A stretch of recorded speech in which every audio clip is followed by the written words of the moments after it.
Ada laki-laki sesuami, dia mau bepergian, dipesankannya kepada istrinya, jangan tinggalkan rumah selama abang bepergian. Rupanya pas dia bepergian, Bu, datang keluarga perempuan, bapak kau sakit, jenguklah, minta maaf, suami aku belum pulang. Suami aku berpesan tidak boleh meninggalkan rumah selama dia bepergian. Durhaka kau nih, bapak kau sakit, suami kau pula kau pentingkan. Minta maaf, aku tidak berani keluar.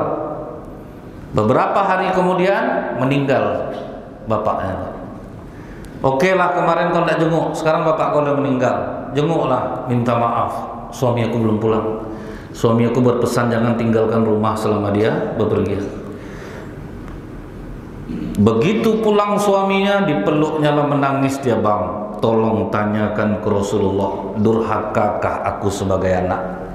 Bapak aku sakit, aku tidak jenguk, bapak aku meninggal, aku tidak datang, karena pesan abang kepadaku, jangan tinggalkan rumah selama abang bepergian. Cemas langsung suaminya, Pak. Pergi ke tempat Rasulullah, ya Rasulullah, aku mau nanya, aku berpesan sama istri aku, jangan tinggalkan rumah selama aku pergian. Rupanya pas aku pergi, bapaknya sakit, dia tidak jenguk, bapaknya meninggal, dia tidak datang. Durhakakah istriku sebagai anak? Kata Rasulullah, tidak. Justru diampuni dosa-dosa ayah istrimu karena bakti istrimu kepada dirimu. Itulah sakralnya, Bu. Jadi yang selama ini mungkin orang anggap tidak macam itu betul, sebetulnya dong. Itulah dalilnya, dahsyatnya kedudukan suami di dalam Islam. Dan aku melihat ibuku di neraka sedang mengusir-usir api dengan sepotong kain dan daging di tangannya. Aku bertanya kepada ibu, wahai ibu, mengapa engkau di neraka? Bukankah di dunia kau taat beribadah dan ayah ridho kepadamu? Sholat rajin, Pak, suami ridho. Tapi kenapa kau di neraka, ibu, dan apa di kedua tanganmu itu? Ibuku menjawab, di dunia ibu memang taat beribadah, nak, dan ayah kau ridho kepada ibu. Tapi selama hidup di dunia hanya sepotong kain dan daging inilah ibu pernah bersedekah. Rupanya pelit, Bu. Kalau ayah mana, ibu? Ayahmu seorang dermawan, nak. Dia sekarang berada di Telaga Kausar, memberi-berikan orang minum. Rasanya aku pergi ke tempat ayahku di surga, ya Rasulullah. Aku melihat ayahku membagi-bagi orang minum. Aku katakan kepada ayah, sungguh tega kau ayah. Ibu berjuang di neraka mengusir api, engkau di sini memberi-beri orang minum. Minta aku segelas ayah agar kuberikan kepada ibu. Ayahku berkata, jangan, nak, di sini sudah tidak ada tolong menolong lagi. Aku tidak peduli. Aku ambil segelas air di tangan ayahku, ya Rasulullah. Aku pergi ke neraka bermaksud memberi ibuku minum, tapi belum sampai tanganku ke mulut ibuku, api neraka datang menyambar tanganku. Begitu aku bangun mengitam, ya Rasulullah.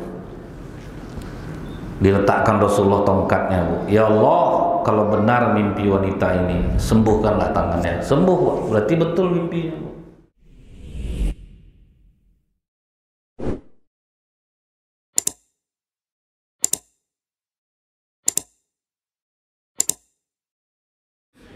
Ada beberapa hal yang membuat Rasulullah menangis di dalam riwayat.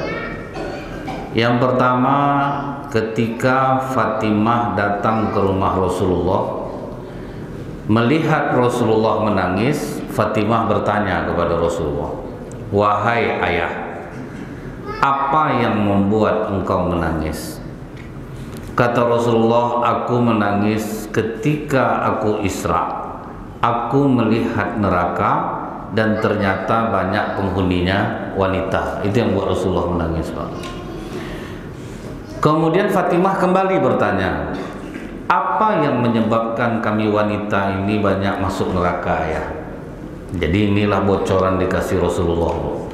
Yang membuat wanita banyak masuk neraka itu, yang pertama suka membantah kepada suami. Itulah, Pak. Posisi suami ini, Bu, sakral dalam Islam. Sampai kata Rasulullah, andaikan dibolehkan sujud manusia dengan manusia, aku perintahkan istri sujud kepada suaminya. Itulah sakralnya suami. Terserahlah mau wantu belau kelakuannya, pokoknya ibu prinsipnya aku ingin mendapatkan surga. Kadang memang Bu, laki-laki ini banyak kelakuannya. Dia tidak mau kalah, dia pemarah, macam-macam yang dibuatnya membuat istri kesal. Yang penting istri yang mengaji, aku ingin berbakti kepada suami. Jadi itu aja prinsipnya Pak. Kalau ini yang ada dalam hati ibu-ibu, maka menghadapi suaminya itu menjadi ringan baginya. Karena kedudukan suami itu sangat sakral dalam Islam. Kemudian ada hadis kok Rasulullah pernah dilawan oleh istrinya. Jadi tidak pula 100% bahwa istri tidak boleh melawan kepada suami Pak. Jadi ini pula yang Bapak harus sadar. Tidak semuanya istri melawan itu karena dia durhaka kepada suami. Kalau kita ingat Bu, di rumah tangga Rasulullah itu ada istri Rasulullah yang paling pintar masak Pak, namanya Syaifiyah binti Huyai. Waktu Rasulullah berada di rumah Ummul Mukminin Aisyah, Syaifiyah menyuruh budaknya mengantarkan makanan ke rumah Rasulullah. Rasulullah sedang duduk sama sahabat nih Pak, ramai. Belum sampai piring itu ke tangan Rasulullah, keluar Ummul Mukminin Aisyah, ditamparnya piring itu, pecah bercerai-berai jatuh Pak. Ngeri ya Pak ya. Rasulullah berkata kepada sahabat, jangan takut, ibu kalian sedang cemburu. Tuh Pak. Masuk Rasulullah ke dalam, Aisyah ganti piring Syaifiyah ya. Tidak ada marah Pak. Tidak ada Rasulullah masuk dalam, aku ini Nabi nih Aisyah, bikin malu orang ramai. Tidak ada Pak. Jadi tidak semuanya istri melawan itu ternyata salah Pak. Jadi melawanlah balik dari sini nanti Bu ya. Janganlah gara-gara hadis saya tadi, yang penting ibu-ibu saya ingin berbakti kepada suami saya. Tapi bukan berarti istri yang melawan adalah istri yang durhaka, tidak pula. Waktu Umar marah kepada istrinya Pak, tiba-tiba istrinya melawan. Kata Umar, kok berani kau melawan sama aku sekarang? Tidakkah kau takut kau menjadi istri yang durhaka? Kata istri Umar, tanya sama anak kau. Dia kan istri Rasulullah tuh, pernah tidak melawan sama Rasulullah? Takut Umar dengarnya Pak. Apa? Anak aku melawan kepada Rasulullah? Langsung Umar pergi ke rumah Hafsah dengan mata merah menyala. Hafsah, betul kau ada melawan kepada Rasulullah? Kau kalau ada perlu apa-apa soal dunia Hafsah, minta sama aku, jangan minta ke Rasulullah. Jangan kau lawan Rasulullah, nanti tidak ada lagi nama aku di akhirat di depan Allah dan Rasulullah. Ayah, bagi Rasulullah biasa kadang kami melawan itu ayah. Kadang kami tinggalkan Rasulullah itu sendiri, kadang kami marah sama Rasulullah. Biasa aja Rasulullah ya. Ini tidak seperti yang kau takutkan ayah. Sadarlah Umar, pulang dia. Beberapa tahun setelah Rasulullah wafat, ganti Abu Bakar, Umar menjadi khalifah. Ada rupanya seorang sahabat yang kena marah sama istrinya Bu. Dia gitukan pula istrinya, berani kau melawan abang ya, akan abang kadukan ke Khalifah Umar. Kata istrinya, ngadu lah. Terkejut dia Pak, oh ini berani nih. Sampai dia ke rumah Umar, terdengar dia Umar sedang kena amuk lah sama istrinya Bu. Dan diam aja Pak, tak balas. Sama aku nih, tak jadi dia melapor. Pas dia membalik, Umar keluar, Fulan, kau mau ke rumahku? Iya Khalifah, rencana mau ngadu. Ngadu apa? Aku kena marah sama istri aku. Rupa pas sampai sini aku dengarlah kau sedang kena marah lah sama istri kau. Kata Umar, biasa lah itu Pak. Jadi tidak selamanya istri melawan itu durhaka. Kalau benar silahkan ajukan.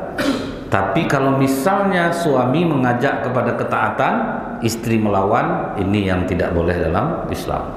Tapi Bapak Ibu perlu ketahui betapa sakralnya laki-laki ini Bu ya. Fatimah pernah bertanya kepada Rasulullah, wahai ayah, siapakah perempuan pertama yang masuk surga? Kata Rasulullah, muti'ah. Langsung terkecil hati Fatimah, Pak. Padahal dia anak Rasulullah. Jadi dalam Islam tidak ada istilah orang dalam, Pak. Oh, ini anak Nabi nih, nggak ada. Kalau kita ya pakai perasaan. Terkejut Fatimah. Apakah Muti'ah ini masih hidup, ayah? Masih? Pergilah engkau ke rumahnya. Fatimah dibawanya lah anaknya Hasan. Sampai ke rumah Muti'ah. Assalamualaikum Muti'ah. Waalaikumsalam. Siapa di luar? Aku Fatimah, anaknya Rasulullah. Kenapa engkau yang berpayah-payah ke sini Fatimah? Kirim saja orang biar aku yang datang ke tempatmu. Tidak Muti'ah, ini aku yang butuh denganmu. Oh sebentar Fatimah, bersama siapa kau datang? Bersama anakku Hasan. Maaf Fatimah, aku harus minta izin kepada suamiku untuk menerima tamu laki-laki. Itu hormatnya kepada suaminya. Anakku ini masih kecil Muti'ah. Maaf Fatimah, pulanglah dulu. Pulang Fatimah dibuatnya, Pak. Aduh, hormatnya kepada suaminya.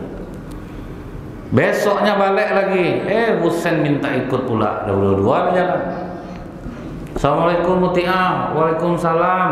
Alhamdulillah Fatimah, suamiku sudah mengizinkan Hasan. Tapi aku juga sama Husain. Aduh, maaf Fatimah, aku harus minta izin untuk menerima Husain kepada suamiku. Pulang balik. Besoknya datang lagi. Alhamdulillah Fatimah, suamiku sudah mengizinkan, masuklah. Sempat tetangga ibu macam ini hormatnya sama suami ibu, habis mungkin ibu cemeh tiap hari. Bagi kelebihan lah kakak, maka banyak orang solehah dari kakak lagi, tidak macam ini betul. Muak aku nengok dia, sok alim tidak tentu arah lah dia. Itu seminggu itu ya cerita. Bapak ibu ketawa karena memang ini betul kata saya, betul ya. Kata negara Indonesia ini negara pencemeh nomor 2 di dunia, Bu. Memang diakui, Pak. Netizennya nomor 1 paling ditakuti di dunia. Sampai tutup akun Israel dibuat gara-gara netizen Indonesia ini, Pak. Parah mulutnya, Bu. Berarti kita ini termasuk orang-orang kebal nih, Pak. Karena udah biasa kena mulut-mulut tajam tuh, Pak, kan?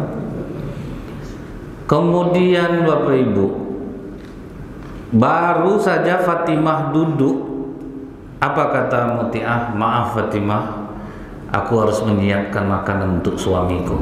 Walaupun anak Rasulullah yang datang, Pak, ditinggalkannya, Bu, aku mau masak untuk suami aku. Berapa hormatnya ke suaminya itu, Pak. Ini baru datang pejabat ke rumah, hendak masak ibu nih lagi. Datanglah suaminya pulang, mah akan usir suaminya. Makan Indomie lah kawan nih di kedai. Apa makan Indomie bang? Istri nak masak Ustaz, ada ibu pejabat tuh datang. Itu kasihannya Pak. Ini nyata juga Bu, ini masih terjadi Pak. Makanya Bapak ketawa Pak. Aku betul tuh Ustaz, aku betul tuh. Istri aku kemarin macam itu. Jadi setelah selesai masak, dihidangkannya lah makanan tuh. Setelah makanan dihidangkan, ditaruhnya lah cambuk di atas meja makan itu. Heran Fatimah, apa makan cambuk pula suami dia nih? Kok ada cambuk tempat makan itu? Muti'ah, aku tidak heran dengan makanan yang kau hidangkan, tetapi mengapa harus ada cambuk di atas meja makan itu? Cambuk ini gunanya Fatimah, apabila suamiku tidak suka terhadap masakan yang kuhidangkan, karena aku salah membumbuinya, aku rela suamiku mencambuk punggungku asalkan dia mau memaafkan kesalahan aku. Ada lawan tak? Jadi mulai besok setiap kali ibu menyiapkan makan, letakkanlah cambuk di atas meja makan. Aduh, wajar tak jadi perempuan pertama masuk surga, Bu? Itu baru salut Fatimah, Masya Allah, ini luar biasa. Selesai makan, tidak pula sempat duduk sama Fatimah. Fatimah, aku harus mandi dan berdandan karena suamiku pulang. Dandan dia dulu Pak. Ditinggalkannya Fatimah, Bu. Sebetulnya Bu, jauh-jauh dahulu umat Islam itu memang sudah diajarkan Bu untuk berdandan doang. Makanya kalau laki-laki pulang perang atau pulang berdagang, udah sampai dia di Mekah, dia tidak boleh pulang ke rumah. Udah sampai di Mekah nih Bu ya, disuruh datang utusan ke rumah istri masing-masing. Suami kalian sudah sampai Mekah, itu satu harian berdandan tuh Bu. Satu harian itu berdandan Pak, selesai baru suami pulang. Ini memang sunnah dalam Islam. Begitu juga dengan laki-laki Bu. Rasulullah tuh Pak bercermin di air, dicemeeh sama Ummul Mukminin Aisyah, diejek lah gitu. Masa laki-laki gitu juga ya Rasulullah? Kata Rasulullah, Allah tuh maha indah Aisyah, dan Allah menyukai keindahan. Laki-laki pun harus dandan Pak. Jadi jangan berserak bapak nyuruh istri cantik, bapak berserak rupanya Pak kan? Ingat kejadian zaman Umar bin Khattab, seorang istri mengadu kepada Umar, aku minta cerai sama suamiku Umar. Apa masalahnya? Oh itu aib, tidak berani aku ngomong. Pulanglah kau dulu, kata Umar. Setelah itu Umar bertanya sama tentaranya, kenal tidak kau sama suami perempuan yang datang tadi? Tahu kali Pak. Tangkaplah suaminya bawa kemari. Rupa pasti tangkap Bu, kotor Pak, tidak teratur untuknya Pak. Pas jumpa sama Umar, aku ada tugas untuk kau. Kau rapi mandi kau, harum-harum sekarang. Kau rapikan rambutmu, sisir jenggotmu, pakai jubah baru, pakai wewangian. Karena takut dia semua Umar mandi lah dia. Dirapikan rambut apa semua. Sebelum kau aku tugaskan, pulang kau dulu ke rumah. Jangan Khalifah, istri aku benci betul nengok aku. Dia udah minta cerai. Nak pokok pulang dulu. Akhirnya beranilah dia pulang. Ketok pintu rumah. Assalamualaikum. Waalaikumsalam. Dibukakan istrinya pintu. Siapa? Udah berapa lama ndak mandi kira-kira tuh Pak. Sampai lupa istrinya dengan wajah suaminya. Aku abang. Astagfirullahaladzim Bang, tunggu di sini dulu Bang. Jangan abang kemana-mana. Langsung lari dia ke tempat Umar. Ndak jadi cerai Khalifah. Itulah masalahnya selamanya. Kadang kan laki-laki ini karena merasa ini udah istri aku udah punya anak-anak, tidak diperhatikannya penampilan lagi Pak. Bapak ini karena orang-orang masjid nih Pak, maka bersih-bersih, rapi-rapi. Walaupun bapak udah berumur Pak, macam 31, 27, Masya Allah Pak. Karena orang masjid pasti tahu kebersihan Pak, karena dia ngaji terus. Begitu juga dengan perempuan Bu. Jadi perempuan ini yang mutiah ini, dia mandi, dia dandan. Ada seorang pelacur menulis buku. Apa kata pelacur ini Bu? Mengapa suami kalian jatuh ke pelukan kami, sementara kalian sebagai istri sah lebih cantik daripada kami? Yang pertama, kami dandan setiap waktu. Dandan itu perlu.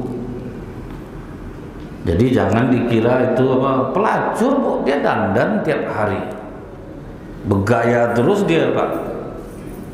Sementara ibu-ibu nih ke pengajian dandan, arisan dandan, di rumah jam 12 mandi siang Bu. Daster udah 3 hari tidak ganti-ganti, robeklah ketiaknya. Rambut keriting jahat tuh ndak laku sisir. Itu dibilang suami saya itu genit, suami saya iyalah banyak yang ditengok di luar jadinya Pak. Tengok pulang istri tidak dandan dengan alasan ya kami nyapu rumah, kami apa. Jangan itu dijadi. Kalau alasannya dicari pasti jumpa Pak. Jadi penyakit yang paling berbahaya di dunia itu bukan diabetes, bukan jantung Bu. Eksusitis, mencari alasan terhadap sesuatu yang tidak mampu kita lakukan. Sehingga karena sering kita ulang-ulang, maka itu akan menjadi kebenaran Pak. Eksusitis itu yang bahaya, banyak alasan mencari-cari.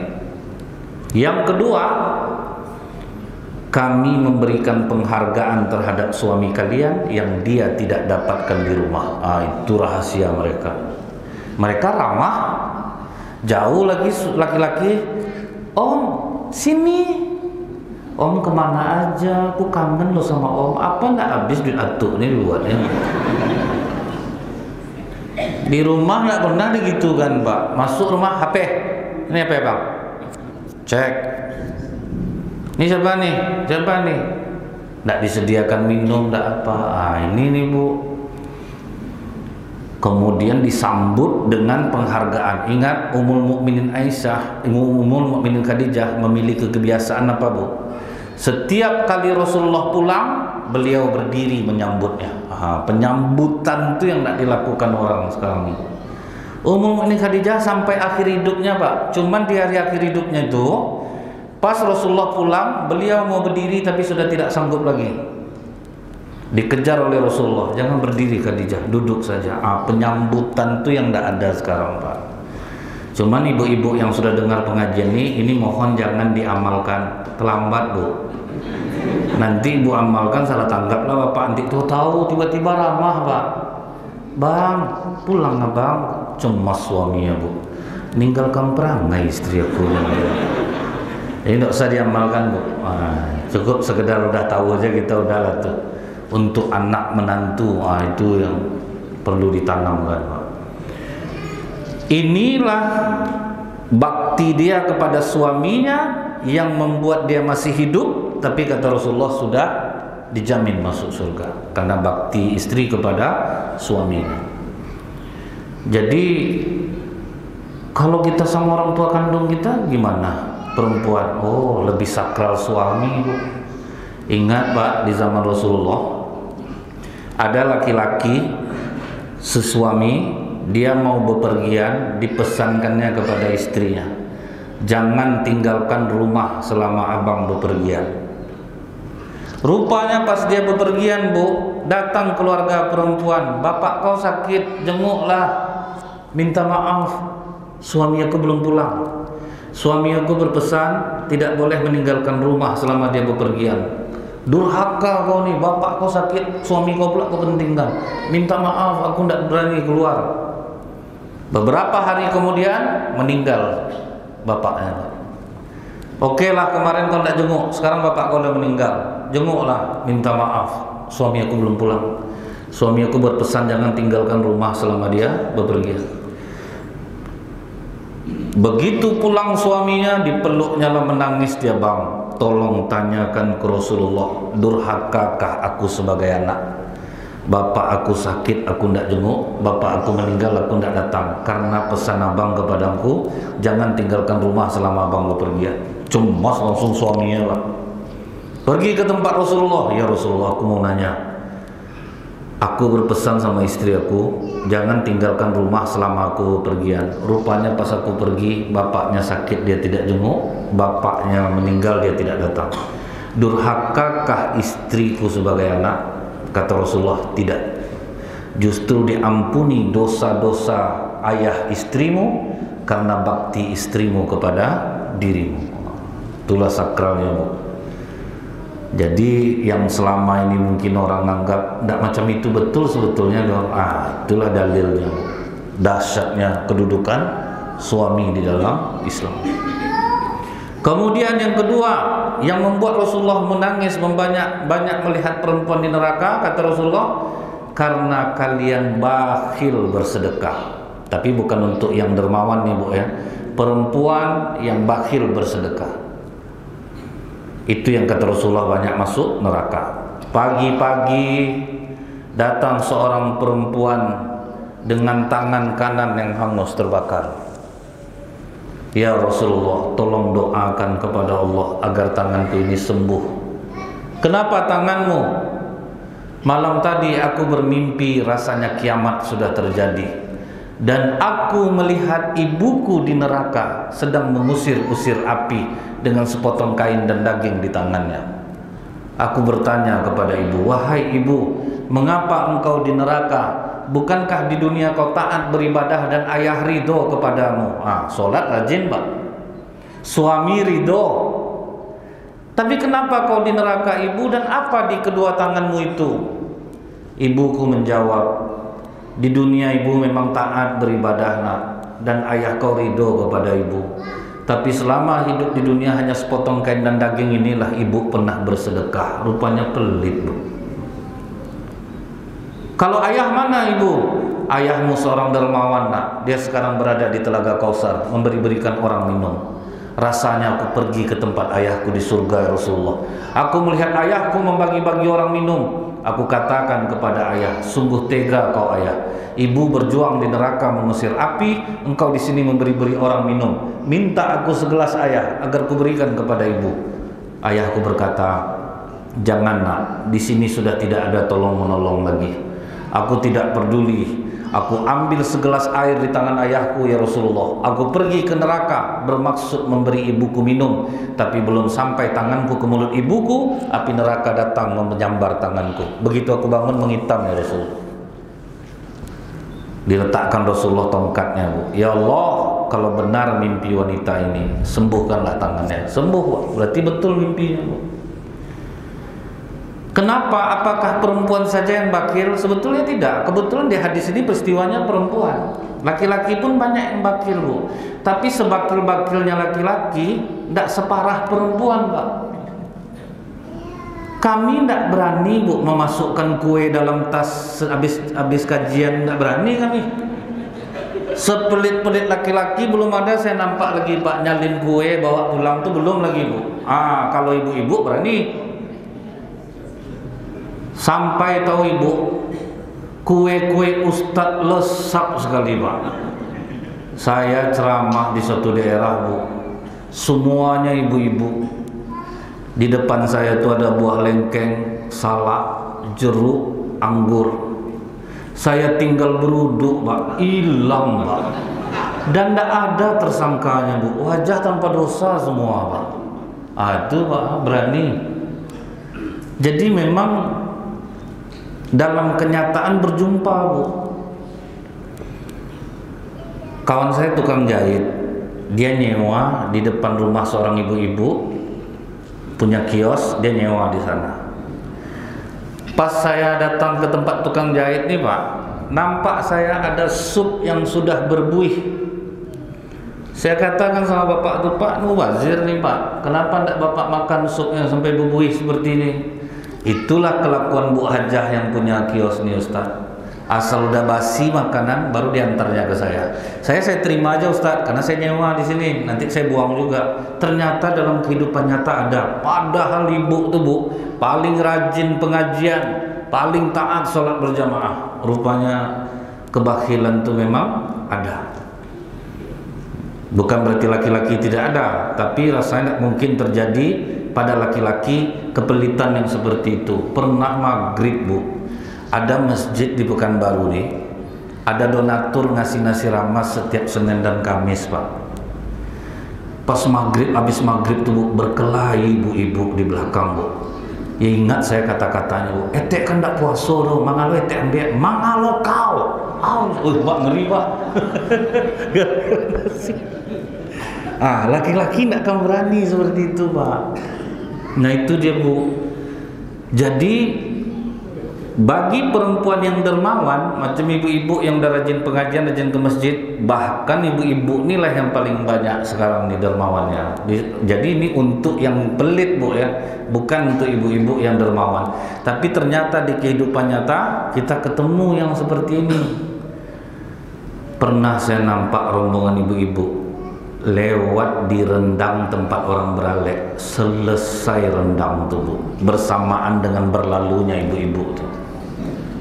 Banyak rendang tuh selesai, Pak. Rupanya pakai gelas aqua tuh, Bu, dibuangnya airnya, dimasukkannya 2 potong seorang, Pak. Apa enggak selesai rendang orang tuh, Bu? Kalau laki-laki enggak akan berani, tidak akan berani, sepelit apapun. Itu maksudnya, Bu, ya.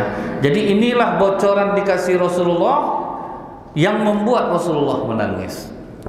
Yang kedua yang membuat Rasulullah menangis, Rasulullah habis sholat subuh berjamaah. Pas Rasulullah zikir membalik ke belakang, nampak seorang sahabat namanya Abu Dujana langsung lari keluar, Pak. Nampak buru-burunya itu lari, tidak zikir, tidak doa, langsung lari. Karena sudah beberapa kali dilihat oleh Rasulullah, akhirnya dipanggil oleh Rasulullah. Abu Dujana, apakah kau tidak punya kebutuhan kepada Allah? ini udah berapa hari aku lihat kau selalu lari setelah selesai sholat subuh. Jadi Rasulullah mengajarkan kalau ada yang mengganjal hati kita tentang sikap seseorang, panggil, langsung tanyakan. Jangan di belakang-belakang, gitu maksudnya Bu. Kalau di belakang-belakang tidak selesai masalah. Misalnya ketiak kawan ibu busuk, orang sering lari-lari di masjid, jangan hanya menghindar-hindar aja, ngomong sama dia, Kak, minta maaf ya Kak ya, Kakak jangan tersinggung dah. Kakak terasa ndak asal kakak ke masjid orang lari-lari dekat kakak? Iya, ngapa gitu ya? Ketiak kakak pahit Kak. Memang dia benci sama ibu, tapi dia berubah. Kalau didiamkan Pak, sibuk lari-lari aja kita tuh ndak selesai-selesai masalah. Dibilang aja langsung, tapi berdua. Karena menasihati itu harus berdua. Kalau di depan orang itu namanya mempermalukan Pak. Itu bedanya menasihati sama mempermalukan. Macam di grup, saya cuma menasihati ya, nasihati itu pribadi. Kalau di grup itu mempermalukan orang namanya. Nah kemudian Bapak Ibu, apa jawaban Abu Dujana? Aku bertetangga dengan seorang laki-laki munafik ya Rasulullah. Dia punya pohon kurma yang sebagian tangkai buahnya mengarah ke halamanku. Aku dan keluargaku sering kelaparan ya Rasulullah. Dan gugurnya kurma tetanggaku itu setiap waktu subuh. Aku takut ya Rasulullah, kalau lambat aku pulang dari masjid, kurma yang jatuh di halamanku dimakan oleh anakku yang kelaparan. Bagaimana nanti pertanggungjawabanku di sisi Allah? Itu yang membuat Rasulullah menangis. Dalam keadaan miskin pun masih berpikir untuk tidak memakan kurma yang jatuh di halaman dia. Pernah aku terlambat pulang subuh ya Rasulullah. Rupanya anakku yang lapar bangun, dimakannya kurma itu. Aku peluk dia Rasulullah, aku congkel tenggorokannya, muntahkan nak, muntahkan nak. Itu Pak, takut. Padahal itu sepele masalahnya Pak. Itu yang membuat Rasulullah bercucuran air mata. Begitu kuat dia menahan. Udahlah susah, ibadah tetap taat dan tidak mau memakan yang bukan haknya. Itu mental langka tuh Pak. Kata Rasulullah, panggil tetangga Abu Dujana kemari. Datanglah sahabat memanggil. Kata Rasulullah, kau kasih pohon kurma kau untuk Abu Dujana, aku janjikan satu batang pohon di surga untukmu. Apa jawabannya Pak? Sama aku ini urusan berjelas-jelas saja Rasulullah. Tidak usahlah surga-surga itu lagi. Nak masuk di otakku. Urusannya di dunia, kurma aku diambil orang, itu nanti di surga aku dapat rugi aku ya Rasulullah. Jadi dari zaman Rasulullah tuh orang yang seperti ini tuh udah ada Pak. Makanya kata Abu Dujana, tetanggaku itu laki-laki munafik. Langsung maju Abu Bakar Siddiq, Bu. Aku beli kurmamu seharga kurma terbaik di Madinah. Kurma sebatang 70 juta Pak, yang terbaik. Dibayar, kalau macam ini jelas nih, ini ada jalannya kalau macam ini. Ini baru mau aku, nampak duitnya. Akhirnya diterima duit, kurma itu menjadi milik Abu Dujana. Tapi apa yang kita pelajari dari sini Bu? Para sahabat menolong kesusahan sahabat lain bukan mengeluarkan dia dari takdirnya, tapi dibantu apa yang menjadi kesulitannya. Jadi tidak ada ditawari kerja sama aku, tidak ada Pak. Apa yang menjadi takdirnya tetap dengan takdirnya, tetapi dia tidak ditarik dari takdirnya. Ini yang banyak orang menyesal berbuat baik. Ada ibu-ibu nampak dia perempuan udah separuh baya mengemis di lampu merah. Dipanggilnya Pak, ibu bisa ndak buat kue atau lontong, biar saya modalin. Tapi ibu jangan ngemis. Oh mau Bu, saya bisa. Dikasihnya lah modal. 2 hari sudah tuh ngemis balik dia Pak. Jadi jangan keluarkan dari takdirnya. Apa yang menjadi kesulitannya itu bantu. Jadi sahabat seperti itu nolong tuh Bu. Kalau kita berpikir bagus kasih duit 70 juta tuh ke Abu Dujana lagi, banyak guna sama dia. Nah Abu Dujana tipe sahabat Rasulullah yang susah, enggak macam itu Pak.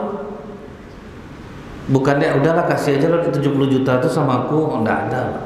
Nah, itu yang terjaga mereka tuh Bu, tetap dengan takdir mereka masing-masing. Nah kemudian Pak, setelah yang kedua ini, yang ketiga yang membuat Rasulullah menangis, ketika Rasulullah ceramah,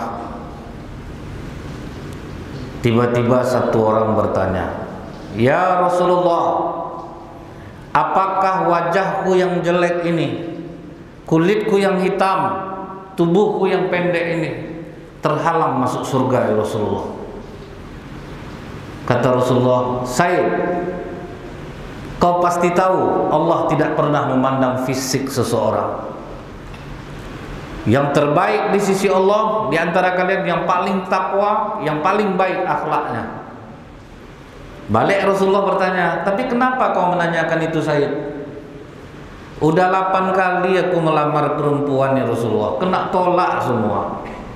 Aku takut perempuan dunia aja nolak aku, apalagi bidadari." Kata Rasulullah, "Bidadari tidak memandang fisik Said." Semangatlah Said.